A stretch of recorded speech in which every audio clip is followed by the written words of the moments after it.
Japan wants Britain to emphasize bilateral security ties by sending its newest aircraft carrier to the country as soon as possible. HMS Queen Elizabeth is the largest vessel ever built for Britain's Royal Navy, weighing in at 65,000 tons. It is not expected to fully enter service until next year, but Tokyo is very keen that its first deployment include a visit to a Japanese port, according to an official. The Defence Secretary of UK announced in February that the new warship would be sent to the Pacific region in 2021. However, he made no mention of where it would dock. The two countries have undertaken a number of joint security and defence initiatives in recent years, and a port call by the British aircraft carrier on its maiden voyage would serve to underline this enhanced partnership to Japan's regional rivals, the source in Tokyo said. Such a visit would also be in line with recent defence exchanges, such as the deployment of Royal Air Force Typhoon fighters for joint exercises in December 2016,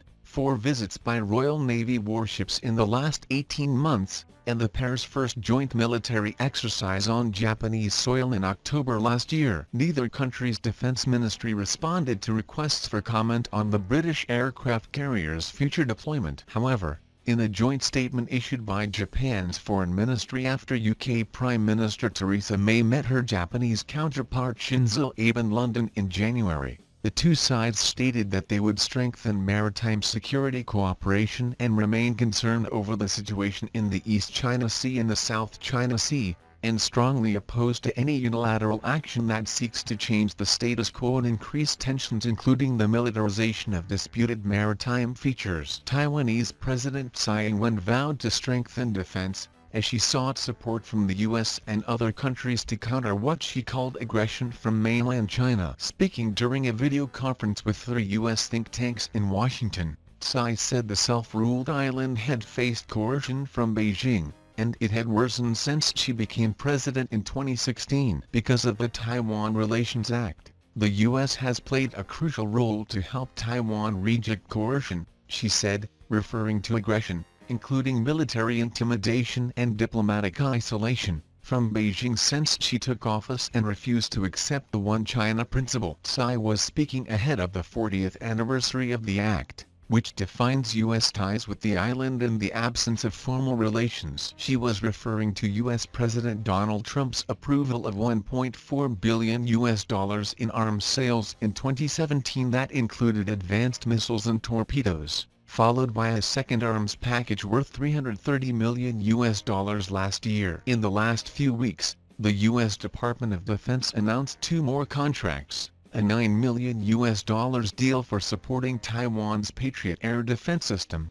on April 4, and a $50 million contract as part of a radar restoration program for Taiwan's Navy. On March 26, the United States will remain the only military ally of the Philippines, Foreign Affairs Secretary Teodoro Locsin said during a joint press conference with U.S. Secretary of State Michael Pompeo in Manila last month. Locsin has said, "In vagueness lies the best deterrence," to describe the almost 7-decade-old Mutual Defense Treaty, MDT. The MDT provides that the Philippines and the U.S. will come to each other's aid in case of armed attack. Pompeo assured the Philippines that U.S. obligations under the MDT are real. As the South China Sea is part of the Pacific, any armed attack on Philippine forces, aircraft, Republic vessels in the South China Sea would trigger mutual defense obligations under Article 4 of our Mutual Defense Treaty, he said.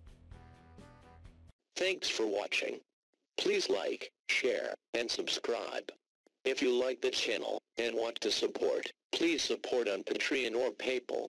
The details are given below in the description.